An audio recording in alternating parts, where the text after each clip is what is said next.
Por otra parte, la situación de España durante la invasión napoleónica también fue muy diferente a la portuguesa, como diferente fue la separación entre Brasil y el Reino de Portugal. Tengamos en cuenta que cuando los monarcas portugueses están teniendo la invasión de Portugal por parte de las fuerzas ya napoleónicas, no como fue la Guerra de la Naranja entre la alianza hispano-francesa, sino ya exclusivamente por los ejércitos de Napoleón, embarca toda la corte portuguesa en buques británicos y se traslada a Brasil, de tal manera que ese centro de la monarquía, esa corte de la monarquía portuguesa, que englobaba territorios no solamente en Europa, sino también en América y en Asia, se va a mantener viva, se va a mantener hasta cierto punto funcionando con cierta normalidad desde Brasil. En España no, en España lo que se produce precisamente es lo contrario. Como bien sabéis, se produce el motín de Aranjuez antes del 2 de mayo, evidentemente. Fernando VII le quita la corona, por decirlo claramente y por decirlo rápido y fácil, a su padre Carlos IV y a Godoy, que en el fondo era lo que pretendía, quitarle el poder a Godoy, que era realmente el que gobernaba.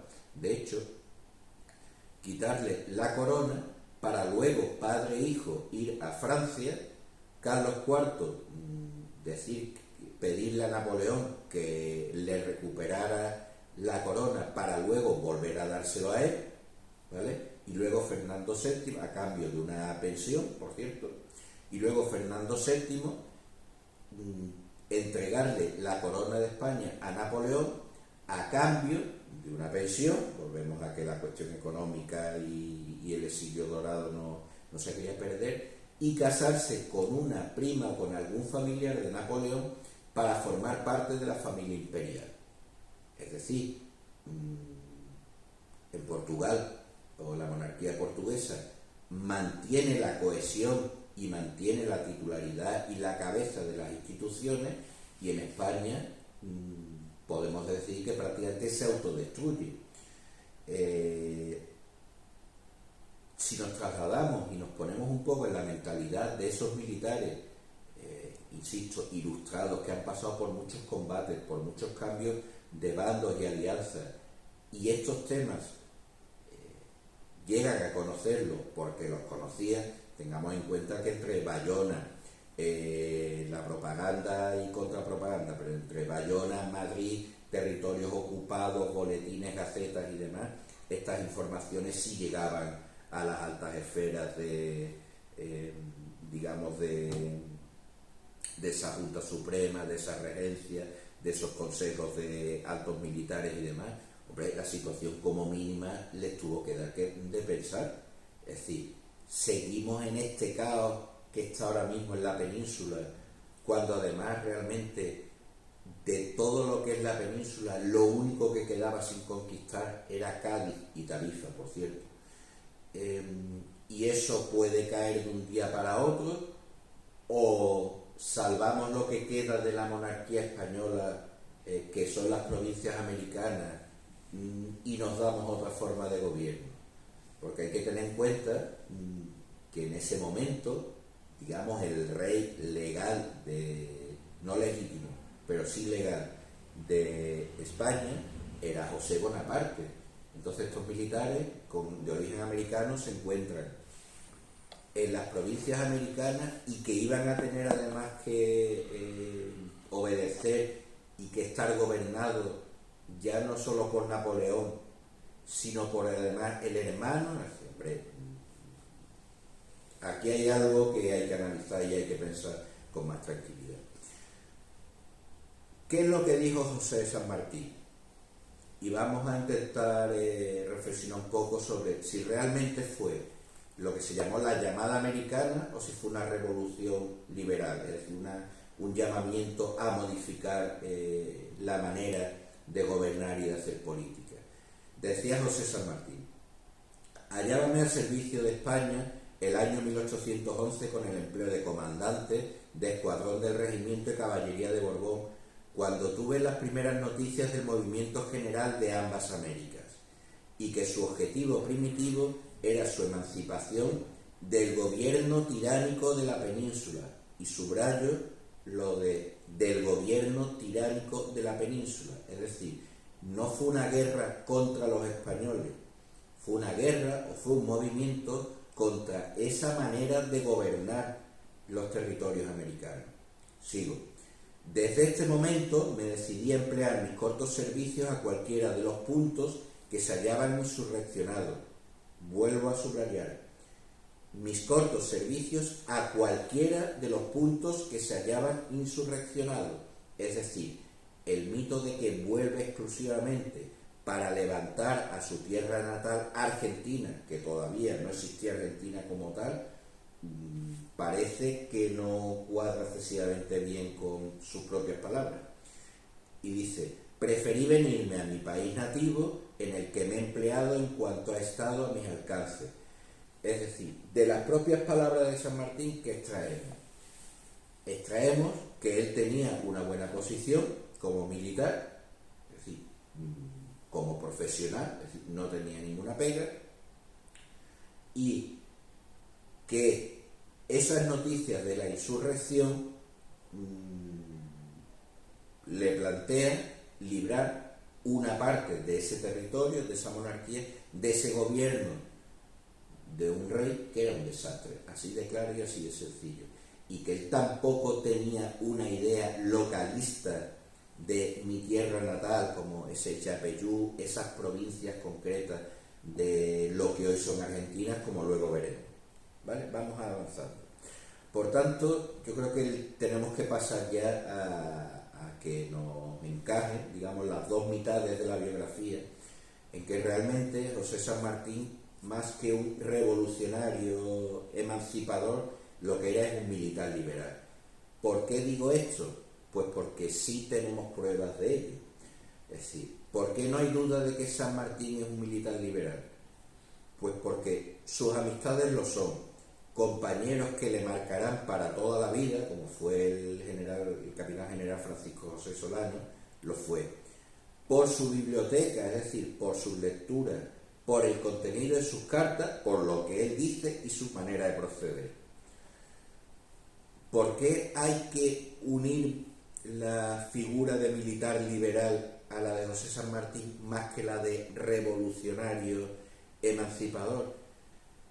Porque una de las cosas que se planteará San Martín, al igual que hizo Higgins, al igual que haría Miranda y demás, es la cuestión de qué hacer. ¿Seguir sirviendo a la monarquía española simplemente porque era la monarquía del país en el que nace, vive y se desarrolle? Aunque el que ostente esa monarquía no sea alguien legítimo, el caso de José Bonaparte, o bien buscamos la libertad para lo que queda libre todavía fuera del dominio de Napoleón, es decir, las provincias americanas y Filipinas. Tener en cuenta también que ni siquiera las Cortes de Cádiz consiguen, digamos, convencer del todo a estos militares. ¿Por qué? Porque hay un problema de legitimidad de la Junta. Es decir, en un primer momento, cuando se produce el levantamiento el 2 de mayo, se empiezan a convocar juntas, digamos, de resistencia frente al ejército, provinciales, regionales, es decir, la Junta de Sevilla, en el caso concreto Andalucía, quiere ser la que controla las demás juntas de provincias, de Cádiz, de Jaén, de Granada y demás. Es decir, ni siquiera estaba claro. Las juntas que se forman en las provincias americanas, por ejemplo, digamos, un efecto casi automático, espontáneo ante el peligro que se avecina, como fue la experiencia que ya tuvieron durante las invasiones inglesas de Montevideo y Buenos Aires en 1806 y en 1807. Es decir, es algo que se repite y que se sabe que estas juntas no aclaran completamente cuál es el reparto del poder y de las funciones. Hombre, la cuestión de y si se ganara la guerra, esa guerra contra Napoleón, y vuelve Fernando VII, ¿con qué nos vamos a encontrar? Pues, hombre, evidentemente muy optimistas no debían de ser, viendo el comportamiento que tuvo, y luego el tiempo les dio la razón. De hecho, Riego después tuvo que levantarse y más. Bueno, seguiremos luego hablando de ese tema. Y por otra parte, la cuestión del problema de las discusiones sobre América en las Cortes. Es decir, aunque se han convocado las Cortes, que sería un principio de ruptura con el antiguo régimen, las Cortes están divididas todavía entre lo que eran las antiguas maneras de hacer política, como son los serviles, y las nuevas maneras de hacer política, de nuevas ideas y demás, que representarían los liberales, pero que a su vez están divididos entre liberales moderados, es decir, gente que quiere cambios, pero de una manera ordenada y, digamos, lógica, o los liberales revolucionarios. Sigamos con esta cuestión. Hemos hablado de San Martín como liberal, pero es que dentro de su propia familia, sus dos hermanos, también serán militares y liberales. Tenemos el ejemplo de Manuel Tadeo, que será teniente coronel también, que apoyó el levantamiento de Riego, es decir, liberal, y que será sancionado con la baja en el ejército, aunque realmente luego se reincorporó porque fue purificado, porque hacía falta mando. Y el caso de Justo Rufino, que es todavía más llamativo, que será coronel del regimiento de caballería de Almansa, que es que se levantó junto con Rafael de Riego, que tuvo que irse exiliado a París una vez que termina el trienio liberal, como otros tantos muchos, y este fue el que recibió en Le Havre a José San Martín cuando el general San Martín se autoexilia de América para terminar sus días en Francia. Es decir, que José San Martín Matorra, el general San Martín, no fue una excepción ni algo extraño, ni siquiera en su propia familia. La única diferencia, o la gran diferencia, estará en que los dos hermanos liberales se quedan en la península y se levantarán contra Fernando VII en la península, y el caso de José será en América. Pero vamos a ver más ejemplos. Es decir, el levantamiento de militares liberales contra Fernando VII será general, tanto es así que lo obligan a jurar la Constitución y a volver a ponerla en vigor en 1820, tras el levantamiento del general Riego, con ese ejército expedicionario que se supone que se estaba formando para ir a combatir contra la insurrección americana, es decir,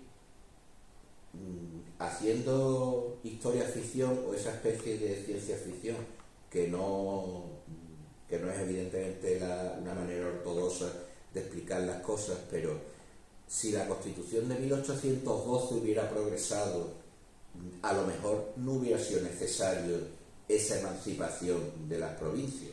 Pero bueno, eso hay que dejarlo apartado como un ejercicio de historia ficción. Pero es que esos cambios, digamos, de bando o de posición frente a Fernando VII no solo se produjeron en la península, es que también se produjeron en América. Cuando, por ejemplo, el 3 de diciembre de 1820 desertó el batallón Numancia, compuesto, escuchen bien, por 650 soldados procedentes de la península, se pasaron a lo que se llamó el bando patriota, el bando americano, cuando llegaron al Alto Perú.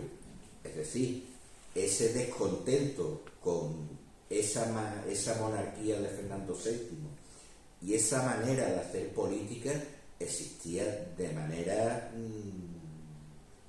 contagiosa, digamos, en el ejército, y explicará luego muchas de las situaciones que vivirá España a lo largo del siglo XIX.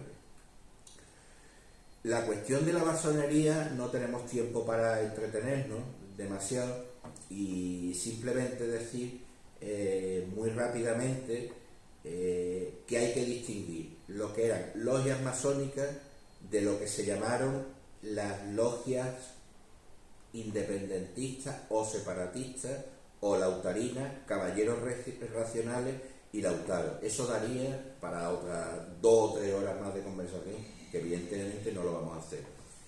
En plan telegrama, de la logia masónica Integridad no hay constancia documental. Se dice que Solano fue el venerable maestro, que San Martín se inició en Cádiz y fue masón, aparte de pertenecer a la logias, grupos, caballeros racionales Lautaro, pero la realidad es que documentación no hay.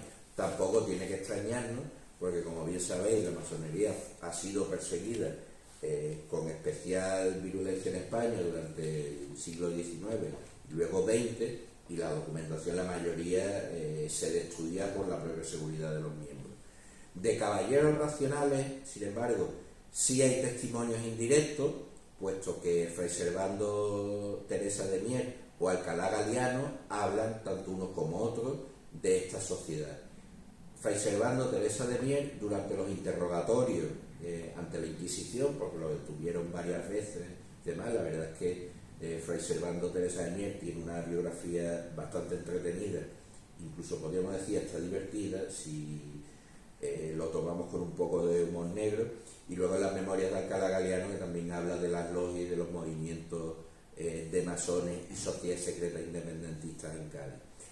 Y de las logias, sociedad independentistas Lautaro, sí hay certeza. ¿Por qué? Pues porque de ellas habla directamente tanto José San Martín como el general Miller en la correspondencia que cruzan entre ellos, y hay muchos más testimonios de muchos de los personajes que fueron fundamentales en la emancipación de América.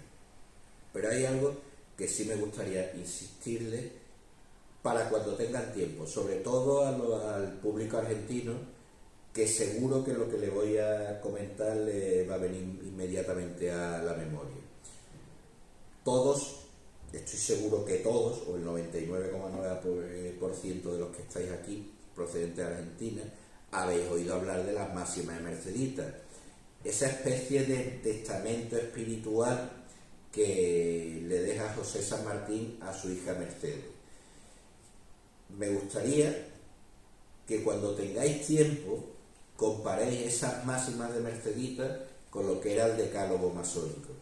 Os he puesto aquí marcado en rojo lo que serían las ideas principales, donde hay puntos de coincidencia entre lo que le deja José San Martín escrito a su hija y lo que era el decálogo masónico.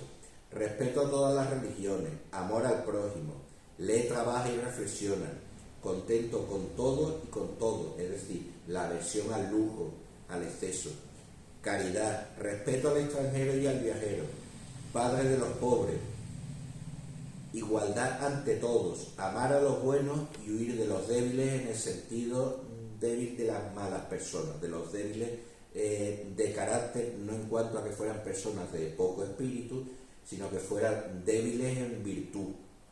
Y no odies a nadie. Cuando podáis, echar un vistazo al decálogo masónico y recordar las máximas de Merceditas, como redactadas de otra manera recogen estos principios. Y ya luego me decís, o empezáis a reflexionar y a pensar y a darle vueltas si realmente San Martín pudo ser masón o no. Otra de las cuestiones que no se trata con exceso en la historiografía americana es si San Martín fue monárquico o republicano. Es decir, damos por hecho que al ser hoy en día las antiguas provincias, capitanías y los antiguos reinatos repúblicas, es que los llamados libertadores de esas patrias americanas fueron republicanos, y la realidad es que no fueron republicanos. San Martín, O'Higgins, Miranda, ellos luchan, o su idea era luchar contra un gobierno tiránico, pero San Martín en concreto dice expresamente en su correspondencia en varias ocasiones: la nación no está preparada para una república. Él lo que propugnaba era una monarquía parlamentaria establecida al estilo de la monarquía británica. Por otra parte, tanto Vizcardo como Miranda, San Martín o O'Higgins lo que proponían era toda la América unida, con un monarca reinando, digamos, sobre todas ellas, pero con un parlamento integrado por representantes de todos los territorios americanos. ¿Sí? Eso es muy distinto a lo que finalmente se produjo. La idea de Vizcardo, Miranda, San Martín, O'Higgins era que se instituyese como rey, o bien un descendiente de la monarquía inca, o incluso un rey europeo, sin descartar que pudiera ser un Borbón o un hermano de Fernando VII. Es decir, la cuestión era quitarse de encima a Fernando VII y quitarse o alterar o modificar ese modelo del antiguo régimen, ese sistema de monarquía absoluta. Pero ellos prefieren y ellos apuestan e intentan establecer un sistema monárquico. Por otra parte, otra de las cuestiones que tampoco se le da demasiada importancia o se le ha dado demasiado bombo es que hubo negociaciones entre los ejércitos independentistas y Fernando VII.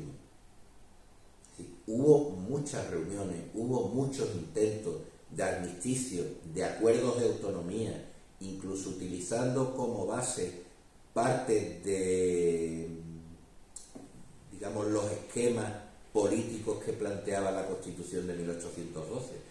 Pero es Fernando VII quien rechazó cualquier armisticio o acuerdo de autonomía. O sea, si hubiera habido otro rey, el resultado hubiera sido el mismo, o a lo mejor estaríamos hablando de una separación de las provincias y de los virreinatos americanos respecto a la metrópoli España, como fue Brasil respecto a Portugal, que no hubo una especial animadversión ni una ruptura abrupta de relaciones. Bueno, otra cuestión muy importante, y voy a ir acelerando porque no quiero extenderme, es que, como dije, San Martín fue un militar ilustrado, y la prueba de que era ilustrado e instruido y formado es que cuando él se marcha de Cádiz, se marcha con 12 cajones de libros. Es decir, estamos hablando de una muy importante biblioteca. Tengamos en cuenta que el precio de los libros no era precisamente barato en aquella época. Y si observamos la temática de esa biblioteca, era la de alguien de una instrucción muy elevada y de una curiosidad y un interés por el conocimiento del mundo que no era el habitual o el estándar, ni siquiera dentro de esos militares ilustrados. Fijaros que dentro de su biblioteca había 143 obras militares, 38 sobre temática militar, es decir, estrategia, táctica, etcétera, 38 obras literarias, 34 obras históricas, 23 obras sobre viajes, diccionarios sobre arquitectura, arte, agricultura, ciencias minerales, etcétera, la enciclopedia. Sí, la enciclopedia. Con esto, ¿qué queremos decir? Que si tenía dentro de su biblioteca la enciclopedia de Diderot, obras de Rousseau, Cervantes no era especialmente subversivo, pero obras de Rousseau, Mirabeau, Jovellanos, que también estaba en entredicho, y un incunable sobre quiromancia, es decir, libros que estaban prohibidos por la Inquisición, pero que las consiguió, pero obras que consiguió en Cádiz, que leía, que usaba con asiduidad. Estamos hablando de alguien que evidentemente recibió la influencia de ideas de todo tipo y, digamos, la modernidad del espíritu ilustrado de la época. Dicho lo anterior, de que era una persona evidentemente con una cultura muy extensa, también tenemos que hablar que era una persona de naturaleza humana, aunque se hable del santo de la espada y muchas veces ni siquiera se le haya querido recordar que tuvo novias en España, aparte que luego en Argentina se casara con Remedios Escalada y demás, pero bueno, es que era una persona de carne y hueso. Entonces, un par de anécdotas, es decir, aparte de poder leer a Rousseau en francés, a Cervantes, a Jovellanos, también tenía expresiones cuarteleras. como matucho, maturrango, calavera, chusmear, pingo, orejear, carajo, con perdón, andar en pelotas, meter el hombro, tirarse a muertos, caérsele la baba, etcétera. Es decir, expresiones que eran las normales dentro del ejército en aquella época, del ejército español, que luego muchas de estas expresiones serán también las habituales en su correspondencia en Argentina y más, porque recordemos que el dialecto andaluz, es decir, esa variante del español castellano, por decirlo más académicamente, tiene muchas palabras en común con los dialectos argentinos, perdón, argentino-americanos. Es decir, compartimos también palabras, los argentinos, chilenos, uruguayos, venezolanos con Andalucía. De hecho, cuando San Martín, como bien sabéis, cuando San Martín llega a Argentina, una de las cosas, perdón, a Buenos Aires, al Virreinato del Río de la Plata, una de las cosas por las que se le conoce es porque hablaba, y así lo describen varios personajes de la época, con un acusado ceceo andaluz, es decir, que se distinguía esa manera de hablar. Y por supuesto que usaba también refranes andaluces: más vale el loco en su casa que el cuerdo en ajena, en casa vieja todos son goteras, perro flaco nunca le faltan pulgas, obras son amores. Y lo que era una persona normal, más allá de sus extraordinarias cualidades como, digamos, profesional militar. Otro de los mitos que queremos tocar es generalizar el conocimiento de que San Martín sabía tocar la guitarra. En casi toda la biografía, por ese intento de sublimar, de darle el mayor prestigio posible, se insiste en que aprendió a tocar la guitarra con Fernando Sor, muy importante tanto compositor como metodista en el sentido de alguien que redacta o que elabora métodos de instrumentos, en concreto de guitarra. Pero es que con Fernando Sor no coincidió nunca, en el ejército nunca, y en la misma ciudad tampoco. Sin embargo, con quien sí coincidió en Cádiz, que fue un importantísimo compositor que también escribió métodos de música, que era brigadier general, es decir, militar de alto rango, igual que él era teniente coronel, con lo cual acudían, digamos, a los mismos actos y demás, fue con el militar Federico Moretti en Cádiz, que aunque el nombre sea italiano, pertenecía al ejército de España. Lo que pasa es que, como sabéis, con muchos otros militares y personalidades españolas, era de origen italiano, puesto que también Nápoles y dos Sicilias eran territorio de la corona española. Sabía jugar muy bien al ajedrez. Otra de sus aficiones era pintar, y él mismo decía que si no se hubiera dedicado a la milicia, él podía haberse ganado la vida como pintor.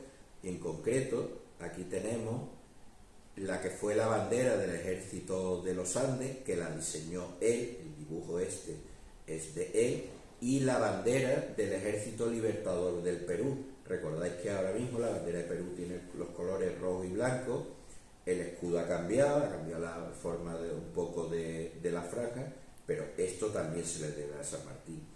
Tenía fama de un gran bailarín. Estamos hablando de un militar de alta graduación que estaba rodeado de intelectuales, de ilustrados, que vivía en una ciudad cosmopolita, burguesa, como era la ciudad de Cádiz, donde se celebraban bailes y demás. Hombre, él podía haber tenido más o menos talento natural y más o menos habilidad natural, pero desde luego oportunidades para bailes de salón tenía todas aquí en Cádiz. Y por otro lado, luego, hobbies o aficiones que no son tan conocidas como la carpintería, cerrajería, jardinería. Otro de los mitos, y en esto me imagino que los que sois argentinos vais a reír, es el caballo blanco de San Martín.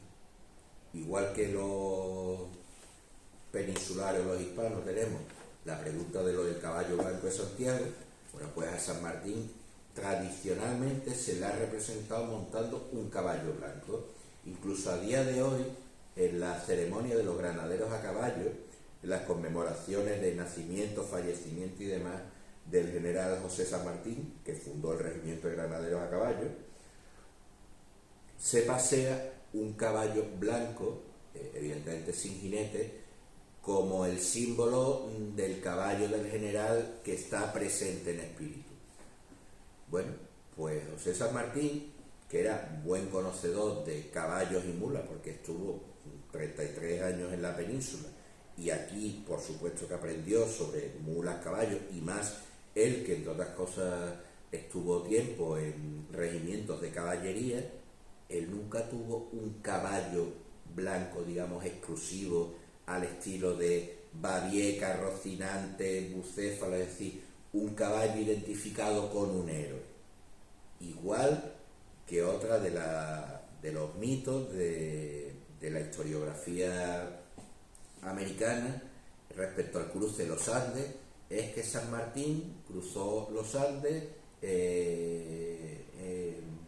sobre su caballo blanco. Hombre, la mejor manera de cruzar una cordillera, desde luego, no es encima de un caballo, preferible encima de una mula, que es bastante más estable y bastante más resistente. Y así, si consultamos fuentes y digamos, dejamos y aparcamos un poco el mito y la geografía y la exaltación desmesurada, pues tenemos que no consta que nunca utilizase de manera habitual un caballo blanco o caballos blancos, es decir, que haya quedado hasta nuestros días que este hombre tenía la costumbre, manía, llámalo como quiera, de utilizar caballos blancos. No, de hecho hay muchas descripciones de él en que se hace referencia a que utilizaba caballo bayo, negro, alazán, tostado, zaín oscuro, y en concreto hay referencias que cruzó la cordillera de los Andes en una mula zaína. ¿Por qué se sigue empeñando, o por qué sigue ese empeño en enseñar a los niños San Martín encima de un caballo blanco cruzando los Andes? Bueno, pues por lo que comentábamos antes del mito fundacional y de esa identificación, o reforzar esa idea de patria, héroe fundador, padre de la patria, y ensalzarlo. Ya han pasado 200 años, más de 200 años de la independencia, y ya podemos quizás ir poco a poco suavizando esa exaltación del héroe, esa santificación o glorificación del héroe, y acercarlo a lo que es la verdadera persona, el verdadero ser humano. Para finalizar con estos mitos y verdades, quiero terminar con una cuestión que creo que nos va a resultar interesante. Cuando hablamos de combates y hablamos de las batallas de la emancipación de las distintas provincias y países americanos, también hay que tener en cuenta las magnitudes de lo que estamos hablando. Cuando hablamos de esas batallas, esos combates que significaron la libertad de un pueblo, la victoria sobre los opresores y demás, bueno, vamos a ver un poco también las magnitudes de lo que estamos hablando. En la Poz de Santa Isabel, es decir, el primer combate que se tiene contra tropas de Napoleón en general, en este caso contra los buques franceses que estaban fondeados en la bahía de Cádiz, se obtuvieron 3.676 prisioneros franceses, ¿vale?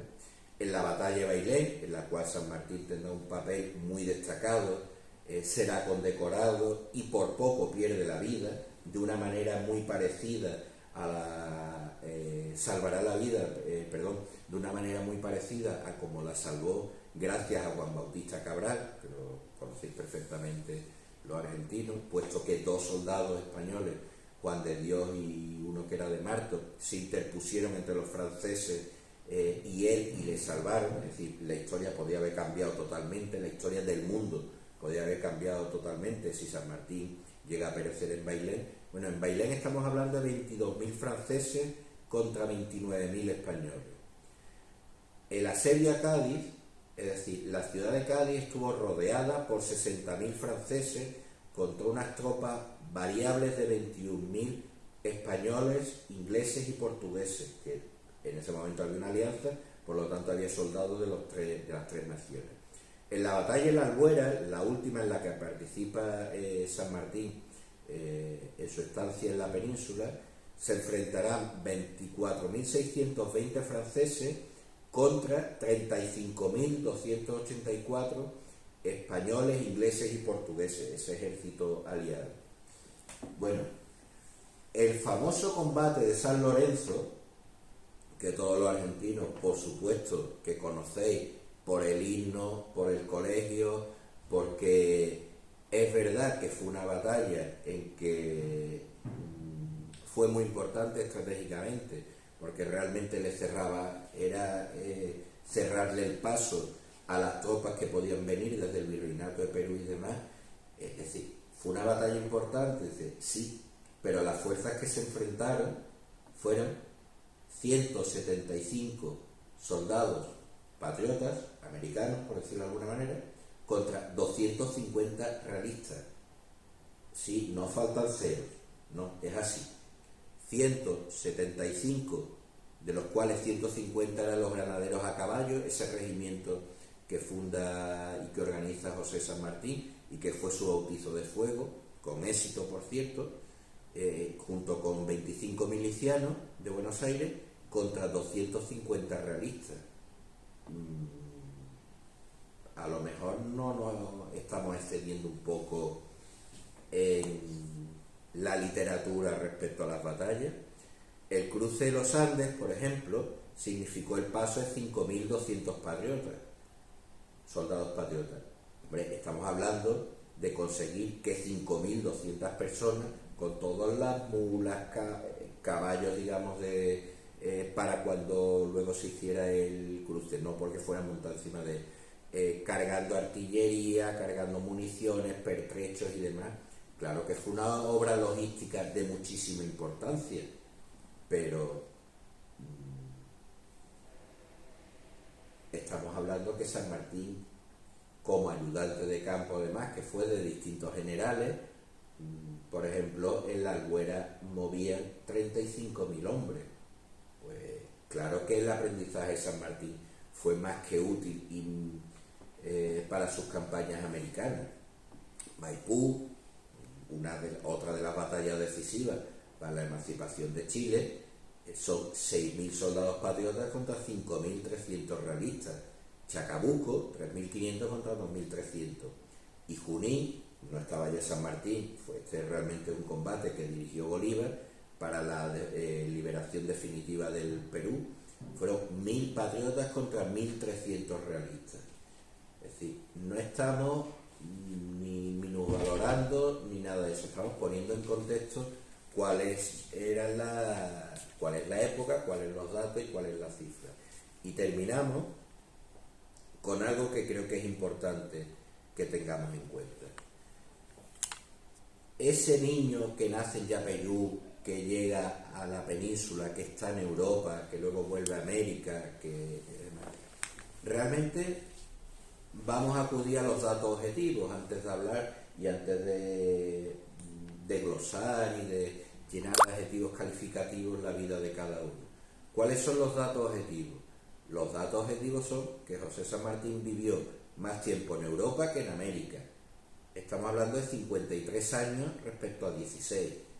Y ahí tenemos el desglose, ahí tenemos el esquema. Y son datos objetivos. En América vive de los 0 a los 5 años, cuando embarca en Buenos Aires y viene a través de Cádiz a la península, etcétera, etcétera. En el ejército español estará desde los 6 hasta los 33 años, es decir, 27 años. En América, cuando vuelve para esas campañas libertadoras, ese intento y esa voluntad de cambiar la manera de gobernarse, estará de los 34 a los 45, es decir, 11 años. Y cuando, por razones que serían también muy largas de explicar y materia de quizás de otra charla, él decide apartarse, digamos, de esa construcción americana y que él considera que ya su tarea ha concluido y vuelve a Europa. Él vivirá en Europa desde los 46 a los 72 años, es decir, 26. Por si alguien hace la suma y me dice, es que ahí faltan años, José San Martín vivió 72 años. La suma realmente tendrían que ser 56-16 o 53-19, me da igual. Hay que tener en cuenta que en este cálculo de años se ha quitado el tiempo de navegación, el tiempo que no ha estado ubicado exactamente en un continente y demás, porque bueno, los viajes eran largos. Pero por mucho que quitemos y sumemos al tiempo que estuvo en América, realmente José San Martín la mayor parte de su vida la hizo en Europa, y el tiempo que estuvo en América fue fundamental para la historia no solo del continente, sino de la historia mundial. Y es algo que 200 años después, más de 200 años después, debemos, o creo, considero que ha llegado el momento en que debemos acogerlo con naturalidad, con objetividad, conocerlo y apreciar lo que tuvo de bueno en las dos orillas, y la importancia y las virtudes y sobre todo los principios que transmitió, que siguen siendo útiles tanto allá como acá. Así que, sin más dilación, quiero agradecerle su atención y vamos a pasar a la exposición. Venga, muchas gracias.